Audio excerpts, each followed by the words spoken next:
Basically, you're looking at 5 hoists, alignment machine, plus an open bay. Anywhere we can stuff a car, we work on it because the shop is so small. Sometimes we get trucks in here and it's miserable. You know, you might have 6 trucks in here and you can't move backwards or forwards, but we make do with what we have actually. So How many service techs do you have? we got six technicians. They vary from guys been here 25, 28 years down to a couple of years, you know. So it's pretty much the same people over and over, you know. Not a lot of turnover so far. So biggest thing is electronics is the biggest thing on almost every repair now.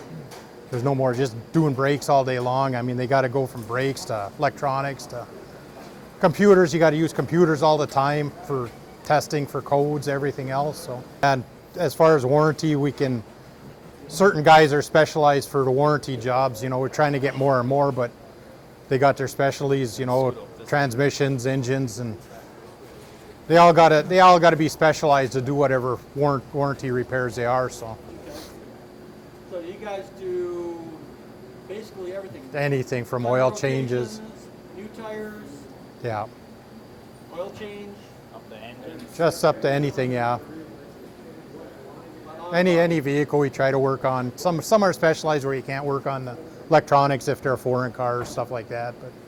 But for the most part, any vehicle we try to get in the shop and work on, do basic maintenance or whatever we need to do. So About you got to be kind of, like I said, now everything's electronic. You got to kind of got to get strong in electronics, you know, electrical stuff. That's the main thing for anything starting out from Ford, or even if you're not even a Ford mechanic. I mean, if you do a backyard, you still got to know electronics. So that's the most important part to start with, you know.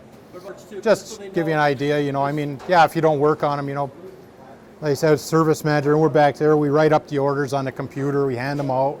We got to bill everything else out on the computer, so we don't get involved with working on the cars. But you know, it's a good way to go that way too. If you can start out, you know, service advisor and work your way up or whatever, you know. Gee, So you guys start at what time? 8 o'clock we start and go till 4:30. What time do the guys normally show up for 8 o'clock shift? Usually 15 minutes, 20 minutes early, so they're ready to go at 8 o'clock. Your schedule. Well, if we have a full schedule, it kind of makes us have to do a little hustle and bustle and push a little harder, you know, the guys to move a little quicker. You know, they're pretty good though. Most people, you know, they know they want a day off, they plan it, and they, you know, adjust for it. So we can scribble them off and, you know, adjust for it. If you do get sick, we can work around it. It's not an issue, you know. Just takes a little more work, a little more hard work. Pretty much, that's about it, yeah. 2 cars at a time. Yeah. How many mechanics do you have here? We got 6. Yeah, and then we got 2 parts guys, 2 service guys in the room back here. You know, cover vacations, and right now it's starting to be the slower time of the year, Christmas and taxes and everything, so things kind of slow down a bit. But when we're going full guns in summertime, there's, you know, we're running our heads off getting miles, VINs, everything, just to write up orders and get them out to these guys. And so Your technicians work flat rate? yeah, we're hourly paid, but then they get flat rate bonus. So here, so they get paid for 40 hours of work. But if they turn in work more than 40 hours, they get extra pay for it. So if they made 48 hours out of 40-hour week, they'll get the 8 hours extra on their check. Pays to bust your butt and know Yeah, what you're doing. yeah. What if times like when it's really slow, do people get laid off? We haven't laid anyone off. No, usually we got training. There's all kinds of training on the computers we do. We put them on the training in the back room with the computers. You know, there's courses through Ford. There's so many courses they have you take. I don't know, how many do you think you took so far? Training never stops. does It never stops. I've gone no. to the actual class like 13 times. Where do they send you for training? Chanhassen, Minnesota. Okay. Yeah. There's ones. You could go anywhere, but no one wants to go to Chicago or anywhere else See, that way. I So was a Chrysler dealer for 10 years. Our zone office used to be in Milwaukee. yeah, same with Ford. And we used to do training in Milwaukee, which was pretty nice. Yeah. And then same thing. It was Minnesota, it was Yeah. Chicago. Yeah. Nobody wants to go downstate. No. Detroit or something. Yeah, we used to be in Milwaukee for a long time, but then Yeah. I don't know, 15 years ago or so. They cut that out, and Yeah. Minnesota's the best place, you know. Yeah. Yeah, I've got 2 older guys How long that have you been here? I'm working on my 31st year. Is that all? Yeah. You can talk to Mark. He's on his 50th so year we're- back in the back here. Really? Yeah. Yeah. You have to wake them up? Okay. So how did, Stuff to do if you're Yeah. want to stay in the area. so Yeah, where- right. How did you start out? Probably, I actually started out washing cars. there you go. Then I got into the back room and, you know, started out as service advisor under guy, and, you know, he retired like 10, 11 years ago or so. Is this dealership? Well, it's been a Ford dealership probably, I don't know how many years, 50 years or more. Okay. Was it always It's there? been Was it here for the last, probably early 80s, I think it moved up here. It was down on, well, originally it was downtown by the post office, downtown Houghton. Then it went out to where 41 Lumber is. And then it moved up here, Probably so. started out as mom and pop type of place. Pretty much, I think so, yeah. Mark could tell you that. He's been around since then, so. Yeah, and before that it was, I think, I don't know what it was called. It was Santa owned it. That's where I started working in high school, washing cars, and then slowly moved up in about the last 40 years in the parts department and managing it. So a lot of changes over the years, you know. So it's a computer world now compared to the early days. They didn't even have fax machines or copy machines when they started. It was a catalog. It was all paper cataloging, where now it's all on computers. Handwritten invoices. Yeah, yeah. Parts, looking at parts is a lot different now than it was. Right, yeah. In some ways it's easier, in a lot of ways it's a lot harder because the vehicles are so complicated now with all the electronic stuff and that. So it's, get a lot of help from Ford. I never got a question, just got to email Ford, and you know, they're a big help in most cases. What's the highest paying job here? Probably being what they call a master mechanic in the shop. Yeah, they would be the high paying job because he's gone to all the schooling and he's certified in transmissions, engines, brakes, you know, everything. And he, as far as warranty work, he can work on pretty much any vehicle, whereas some of the mechanics, I mean, if they're not certified in a certain area when it comes to warranty work, I mean, they can't work on them. You know, so, but a master mechanic, yeah, he would be on the top of the pay scale. Well, just like I did, starting washing right. cars and working my way up. Yep. But I mean, even as far as on our position, we're always taking classes on that, you know, because we have to be certified, even in the parts department with Ford. So there are all these different classes we have to take as far as, I mean, treating people like an Asian person gets treated a little differently as far as, you know, what their Cultural customs, their differences. culture and that, and, you know, say an African American and that. So, I mean, so you have all these classes you have to take. All them, I didn't have a class. They don't have. I'll tell you, let you know from my training I had. They don't have a Finlander program. They should, but they don't. Right, yeah. So there is a lot of classes involved, even in the parts department, you So know. like when you take the classes, does the dealership pay for it? Or Yeah, well, see, the classes, at least most of mine, I mean, in years past, there was a lot of like going to Escanaba or even down Detroit and that. But now, as far as in the parts department, all the classes I take is all over the internet, which is nice. So, yeah, they're usually 1 or 2 hour classes, and then you get tested on it and get certified. But all my classes are on the internet, a lot like the mechanics where they have to go to get hands-on training. So when you have to go to like Escanaba or to Minneapolis and stuff, are you like getting paid to do that? Oh yeah, no, absolutely, yeah. It's part of your job. Huge investment for the dealership. We've been here, this is our 30th year.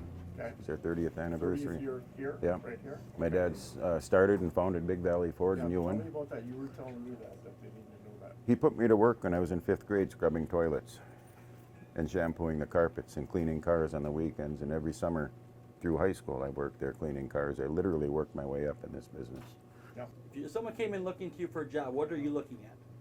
Someone that gets to work on time, someone that has a driver's license, someone that's not in trouble, somebody that has a good bounce in their step, that gets along good with other employees. Self-motivation, right? Self-motivation is huge. You got to look in the mirror and give yourself a tune-up every day and do your best. Yeah. Because any manager at any business will smell you out if there's not a bounce in your step. Manners are important. There's a golden rule that my dad taught me years ago is when you're within 6 feet of somebody running any business, give them some eye contact and say hello. Little things like that. And the key is being able to get along with others. Mark my words, no matter what job you guys ever have, there's one of them or two of them in every group of people that are going to be difficult to get along with. That's the key to being successful, is learning to work with people and get along with people that you don't necessarily, you don't have to love them, but you got to like them when you're at work. We occasionally will have, my shop is like any other shop. Our mechanics aren't perfect. A lot of times, customers don't understand the repair. And I'll walk the customer right back with the mechanic that worked in that particular job and explain them, show them the old parts, show them the new parts that went in to give them some peace of mind. If they hear it from me, and I'm not a certified mechanic, and they can hear it from my service manager, sometimes it's really nice to have the guy that really actually worked on it be the one to explain it, and it helps build the confidence with the customer. And I'm back there on a regular basis, asking questions, learning every day in this business. The ones that have the bounce in the step, and I can see a passion in their eye for their job and what they want to do, are probably going to have a better chance at getting the advanced training.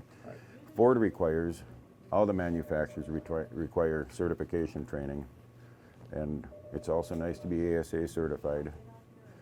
If you can get that under your belt, that's huge for getting a job. You can get state certifications done. Passion. I like that word. Yeah. Passion. You gotta have a passion for what you do. You should wake up every day and try to be better than you were the day before. There's two types of workers. There's the ones that are just comfortable and don't care if they get any better. They're okay with their regular paycheck and they don't want to be the best in the crew. That's just the nature of us, the nature of the beast. And then there's the go-getters. Then there's the go-getters that'll go out. That you asked.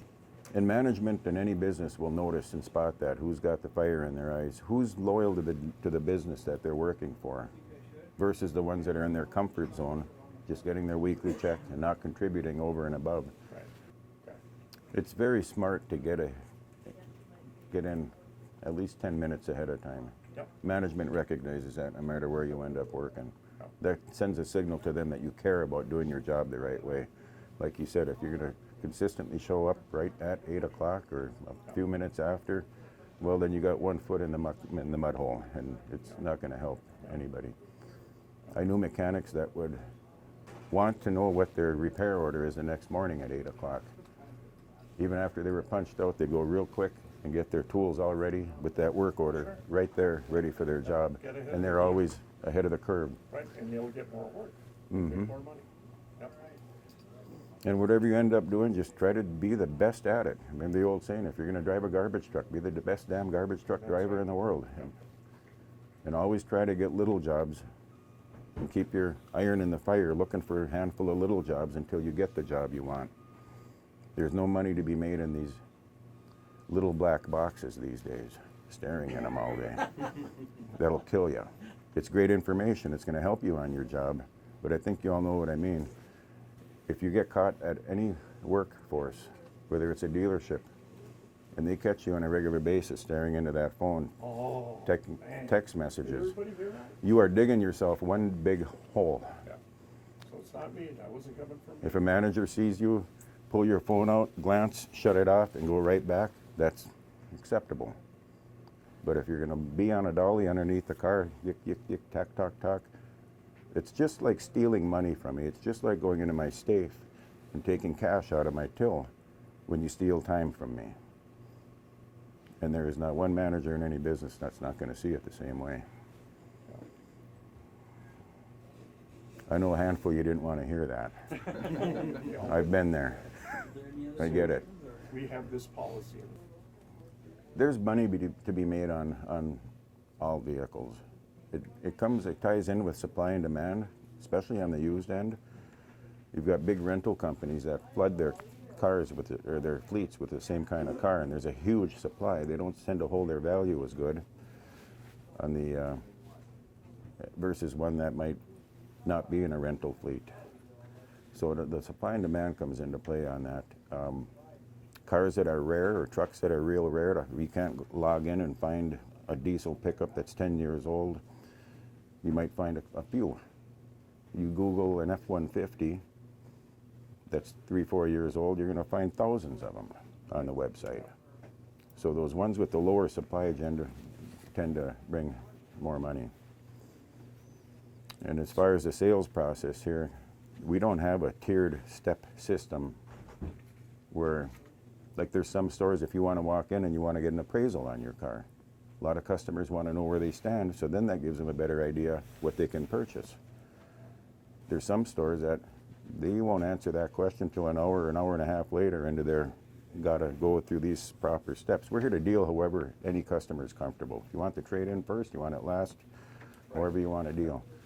We're a pretty low-key, easygoing dealership and we're not all about high pressure at all. Customers are, you guys ever come in down the road and buy a car, you can high pressure the hell out of my salespeople, but let me know if they give it back to you, because it's not allowed here. Yeah.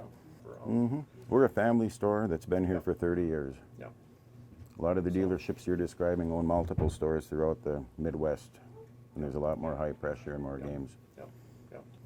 And if you guys ever, or gals ever run into where you're in my shoes owning a dealership or a business, the thing to remember is you take care of every customer that walks through that door, whether they're here for an oil change or a brand new truck. Yeah. Exactly the same way with the same respect. Their customer is a customer. And if you take care of every customer the proper way, you're going to be successful. My dad used to say, you can make any business work and only work half a day. I said, half a day? He goes, there's 24 hours in a day. You're going to work the first half or the next half? That's 12 hours a day, you'll make it work. Back to if you ever own a business, take care of your employees. Pay them a little bit more than the average comparable competitor will. Yeah. And you will retain those employees, and you treat them with respect. They're going to want to continue to work with you. That's been our success. We have a very low turnover You here. make that investment in them, and then they turn around, and next thing you know, they're working over here. You get someplace. steady turnover. We've been through 25 salespeople in 30 years, which sounds like a lot. I know dealerships my size that have been through 150. Yeah. And if you treat them right and pay them well, they're going to stick around. Right. Not just the sales, the mechanics, everybody. Yeah.